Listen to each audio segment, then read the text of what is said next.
Joe Kulas for K Tactical here once again.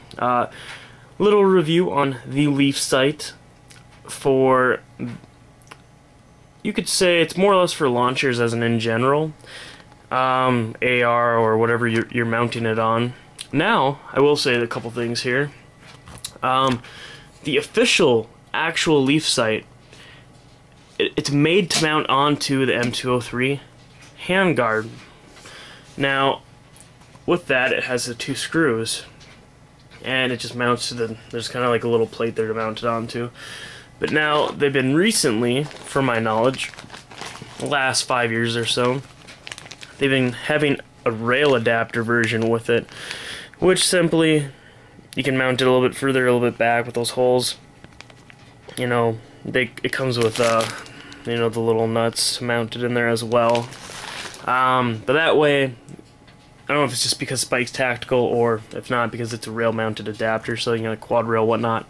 But they've been making it so you can mount it with that.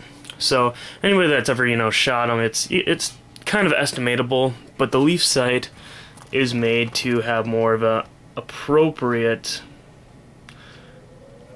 I guess, shooting experience, and you know, more accurate, obviously. Now, from what I've seen, it definitely depends on if you're shooting 37mm, 26.5, or the 12 gauge, and depending on what the load is made out for. But 37mm, a lot of it sucks. I'm not gonna lie. Like, the distance-wise, a lot of it sucks ass. There's no doubt about it.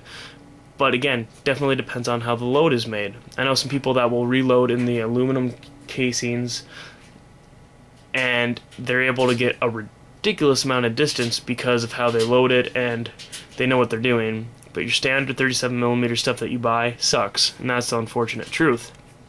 Now, the sight, I'm not gonna be the best at explaining it because I read it, figured it out, but it's kind of got these little dials here and here, more or less your windage and elevation, kind of. But how it works is you kind of have to line it up with where you want it to be, and you got to get the right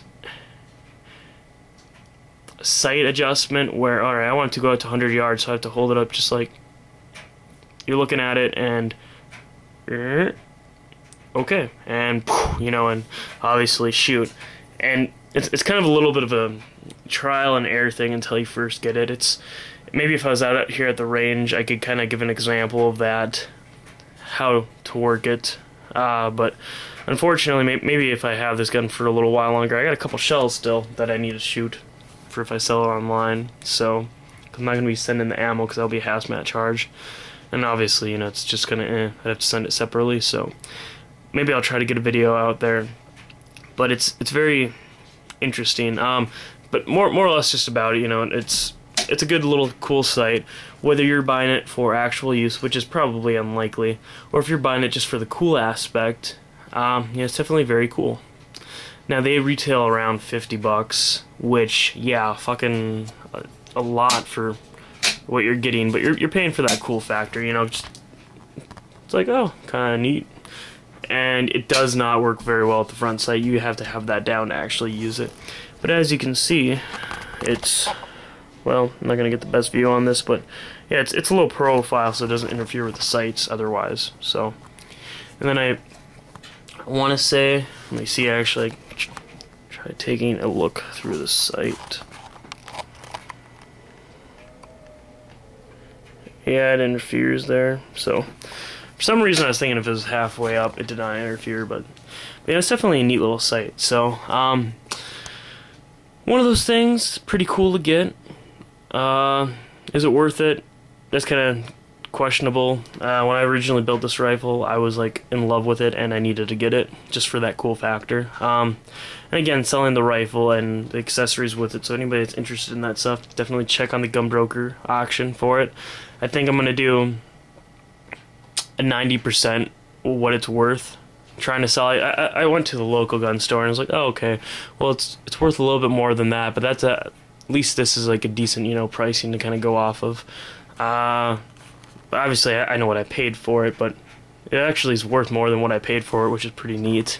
So, but again, back to the site. Sorry about rambling there. Yeah, it's pretty cool. Little.